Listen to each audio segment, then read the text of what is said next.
ഞാൻ അറിഞ്ഞത് നേരാണോടി? എന്താ നാ കങ്കാണി? ഉണ്ണുണ്ണി അങ്ങന്ന് നിന്നെ വെച്ചോണ്ടിരിക്കുകയാണെന്ന്. ജലപ്പാടത്തരം പറയുന്നു. ഞാനാ അയാളെ വെച്ചോണ്ടിരിക്കുന്നത്. നിങ്ങളെപ്പോലുള്ളവരെ മേയ്ക്കാൻ എനിക്ക് രാണ്ടന വേണ്ടേ? ഞങ്ങൾ എന്താടി രാത്രി നിന്റെ ചെറ്റ വിളിക്കാൻ വരുന്നുണ്ടോ? വന്ന് നോക്ക്, അപ്പൊ കാണാം. അപ്പോഴേ ചെല്ലമ്മേ, ആരാ ചെന്നിട്ട് എവനങ്ങോട്ട് ഏക്കുന്നില്ലല്ലോടി. ഇതേ ഗവൺമെന്റ് ചാരായവ, വകുപ്പനുസരിച്ചേ ഏക്കത്തുള്ളൂ. ഏപ്പിക്കാൻ എന്തെങ്കിലും ഒരു വേല കണ്ടുപിടിക്കണമല്ലോടി. വേലയൊക്കെ എനിക്കറിയാം, പക്ഷെ പ്രയോഗിച്ച കണ്ണു പോകും. അയ്യോ എന്റെ പൊന്നു ചെല്ലമ്മേ, തന്തതി ഏറ്റു പോകുന്ന പണി കാണിക്കല്ലേ. ചെല്ലമ്മേ ആരെയും എടുത്ത് മുന്നേ നിന്നെ ജോലിയിൽ നിന്ന് പിരിച്ചുവിട്ടെന്ന് കേട്ടല്ലോടാ. ആ പിരിച്ചുവിട്ടു. എടാ മുതലാളിമാരോടൊന്നും പിണങ്ങാൻ പോകരുത്. നീലിമല തോട്ടത്തിൽ 20 വർഷമായിട്ട് ഞാൻ കങ്കാണിയാ. എന്റെ മുതലാളി എന്ന് പറഞ്ഞ എനിക്ക് ദൈവമാ. അത് താനൊരു നാറിയായിട്ടാ. എന്റെ കണ്ണി എല്ലാരും മനുഷ്യരാ. നേതാവ് അകത്തേക്ക് ഇരുന്നാട്ടെ. എനിക്ക് ചെല്ലമേ, PP സാറെ ഒന്ന് പ്രത്യേകം ഗവനിക്കണം. എല്ലാവരും ഉണ്ടല്ലോ. അങ്ങും ഇവിടെ താമസമാക്കിയ പിന്നെ ഈ ഷാപ്പിൽ ഒരു വർക്കത്തുണ്ട്. ചെല്ലമ്മേ, ഇവിടെ കറി വെക്കാൻ നിന്നിരുന്നവന് കോമ്പൻസേഷൻ കൊടുക്കാതെ പിരിച്ചുവിട്ടതായി യൂണിയനിൽ ഒരു പരാതി വന്നിട്ടുണ്ട്. അവൻ എന്നെ മുട്ടാനും ഉരുമാനും വന്നാ ഞാൻ പിന്നെ എന്ത് ചെയ്യണം? സംഗതി എന്താണെങ്കിലും പരാതിക്ക് പരിഹാരം ഉണ്ടാക്കണം. ഇല്ലെങ്കിൽ നാളെ വാദത്തെ കൊടി വരും. അതേന്ന് ഒരു 200 രൂപ തന്നാ മതി. പ്രശ്നം ഞാൻ പരിഹരിച്ചോളാം. ഒരു പോക്ക് പോകെ തന്നേക്കാം. ആളുവില കല്ലുവിലയെന്നല്ലേ പറയുന്നു. അടുത്ത വർഷം ചെല്ലമയെ കൊണ്ട് ഞാൻ ഹോൾസെയിൽ പിടിക്കും.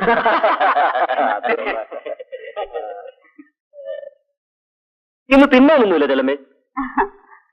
അപ്പ ഇറച്ചിയൊക്കെ ഉണ്ടായിരുന്നു. എല്ലാം 8 മണിയായപ്പോ തീർന്നു. കേട്ടോടാ നാരായണ, ഞാൻ പല ഷാപ്പിൽ നിന്നും വെള്ളയപ്പം തിന്നിട്ടുണ്ട്. പക്ഷെ ഈ ചെല്ലമ്മയുടെ അപ്പത്തിന്റെ രുചിയുണ്ടല്ലോ, അതൊന്നും വേറെയാ. ഓഹോ, വാസുവിന് ഒരര തരട്ടെ? 2 അരഞ്ഞെടുക്ക്. ആ, ഇന്ന് കൈമണി അടിച്ചതിന് കാര്യമായിട്ട് കിട്ടിക്കാണും. ആ, എനിക്ക് കാര്യമായിട്ട് കിട്ടിയിട്ടുണ്ട്. അര തനിക്കും മേടിച്ചു തരട്ടെ? നിന്റെ ഓശാരം എന്റെ പട്ടിക്കും വേണ്ടടാ. അത് പറ്റുകയില്ല. കാലത്തെ എനിക്ക് തന്നതെങ്കിലും തിരിച്ചു തരട്ടെ.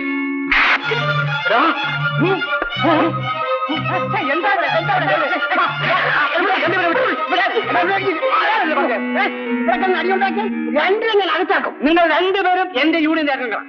ഷാപ്പ് കിടന്ന് അടിയുണ്ടായാൽ നമ്മുടെ യൂണിയൻ ആലോചിക്കണം. വർഗബോധം വേണ്ടായോ? നിന്നെ കണ്ടോളാം. അച്ഛനിപ്പോ ഈ വളം മേടിക്കാൻ എവിടുന്നാ കാശ്? അത് അച്ഛനൊരാളുടെ കടം വാങ്ങിയതാണ്. ആരോട്? അതെന്തിനാ മോൾ അറിയുന്നത്? എന്തിനാ അച്ഛാ കള്ളം പറയുന്നത്? ഇത് മുതലാളി വാങ്ങി തന്നതല്ലേ? അങ്ങനെയാണെങ്കിൽ തന്നെ എന്താ കുഴപ്പം? നമ്മൾ മുതലാളി ജോലിക്കാരല്ലേ?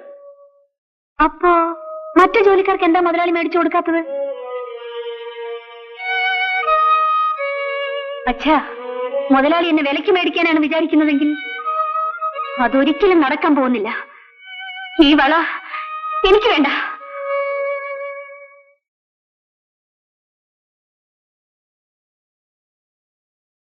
ആ, എന്താ പോയി നന്നായി.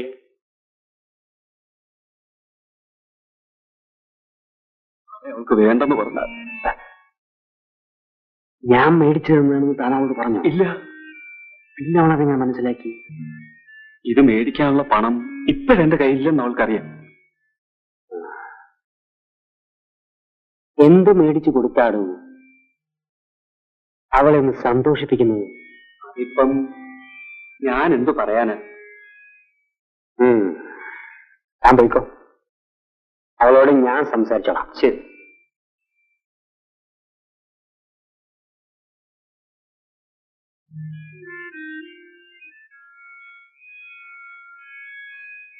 ഏതാടോ വള? അത് തന്റെ മൂക്ക് കൊടുക്കാൻ മുതലാളി വാങ്ങിച്ച് തന്നതല്ലേ? അയ്യോ അല്ലേ, അതൊരു പണയമാ കൊച്ചമ്മേ. സ്വർണ്ണപ്പണയമോ അതോ പെൺപണയമോ? തനിക്ക് ഇത്രയും പ്രായമായില്ലേ? നാണമില്ലല്ലോടോ തനിക്ക് ഇനി ഇത് വെച്ച് നടത്താൻ? എടി, ഞാൻ സത്യമാ പറയുന്നത്. ഇത് ഞാൻ നിനക്ക് വേണ്ടി വാങ്ങിച്ചോളയാ. എനിക്ക് വേണ്ടി ഗോവിന്ദന്മാരാണ് വളം മേടിക്കുന്നത്. ഞാൻ പറഞ്ഞതനുസരിച്ച് അയാൾ തട്ടന്റെ കയ്യിൽ നിന്ന് വാങ്ങിച്ചുകൊണ്ട് വന്നു. അത്രേ ഉള്ളൂ. എവിടെ നോക്കട്ടെ. ഇതാണോ എനിക്ക് വേണ്ടി വാങ്ങിച്ച വളം? അത് അളവെനിക്കറിയാൻ പാടില്ലായിരുന്നു. ഇത്രയും കാലമായിട്ട് എന്റെ കയ്യുടെ അളവ് നിങ്ങൾക്ക് അറിഞ്ഞുകൂടാല്ലേ? പക്ഷേ കൊണന്നു കൊണ്ടുന്ന കൊച്ചു പെൺപിള്ളേരുടെ കയ്യുടെ അളവ് നിങ്ങൾക്കറിയാം. കൊടുത്തേ. ആർക്കെന്ത് വേണമെങ്കിലും വാങ്ങിക്കൊടുത്തു. പക്ഷേ ഞാൻ വെറും പൊട്ടിയാണെന്ന് നിങ്ങൾ വിചാരിക്കരുത്. നമ്മുടെ വാസു വളരെ മര്യാദക്കാരനാണ്. അവനെ കൊണ്ട് രാധയെ കെട്ടിച്ചാൽ നമ്മുടെ വരുതിക്ക് നിൽക്കുകയും ചെയ്യും. അത് ശരിയാ. അവൻ നല്ല അനുസരണയുള്ളവനാ. പക്ഷെ പെണ്ണ് സമ്മതിക്കും. അത് ഞാൻ സമ്മതിപ്പിക്കാം. എന്നാൽ നമുക്കത് അങ്ങനെ തീരുമാനിക്കാം.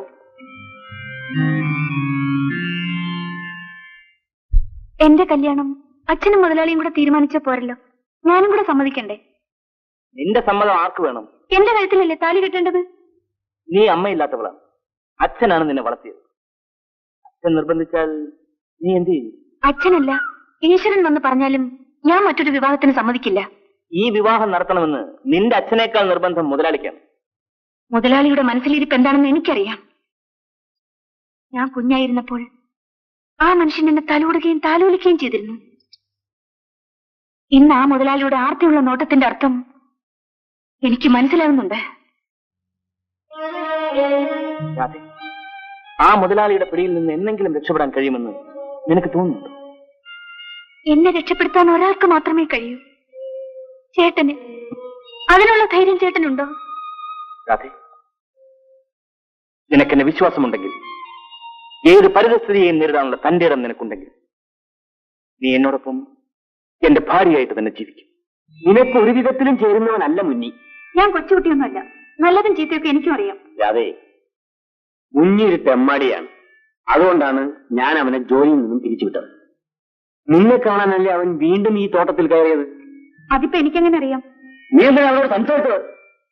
എനിക്ക് മുന്നേറ്റനോട് ഇഷ്ടമായതുകൊണ്ട്. മുതലാളി ഈ കാര്യത്തിൽ എന്നെ ഉപദേശിക്കണ്ട. നിന്നോടുള്ള പ്രത്യേക സ്നേഹം കൊണ്ടാണ് ഞാനിത് പറയുന്നത്. ഞാൻ കൊടുത്തയച്ചൊന്നും നീ ഇതുവരെ വാങ്ങിയിട്ടില്ല. എനിക്കതിന് വിഷമവുമില്ല. നാളെ നിന്നൊരു നല്ല നിലയിൽ കാണണമെന്നാണ് എന്റെ ആഗ്രഹം. അതിനുവേണ്ടി ഞാൻ എന്തും ചെയ്യാം. പക്ഷേ മുന്നിയുമായിട്ടുള്ള ബന്ധം നീ ഇന്നത്തോടെ അവസാനിപ്പിക്കണം.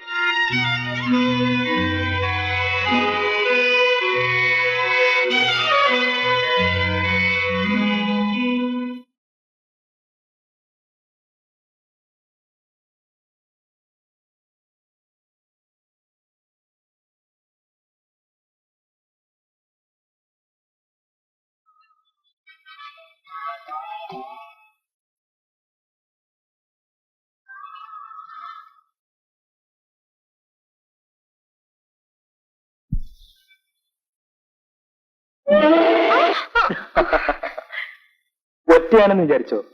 ഇന്നലെ ഇവിടെ ആന ഇറങ്ങിയായിരുന്നു. ആന നമ്മളെ ഒന്നും ചെയ്യില്ല. എന്താ പേര്? മാല. നിന്റെ കിളി എവിടെ?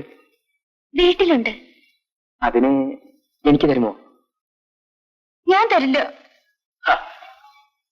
അങ്ങനെ പോയാലോടി പെണ്ണെ. കൊച്ചുമുതലാളിക്ക് എന്ത് വേണം? ഈ തത്തമ്മ ചുണ്ടുകൊണ്ടൊരു ചക്കരമുത്തം തരുമോ?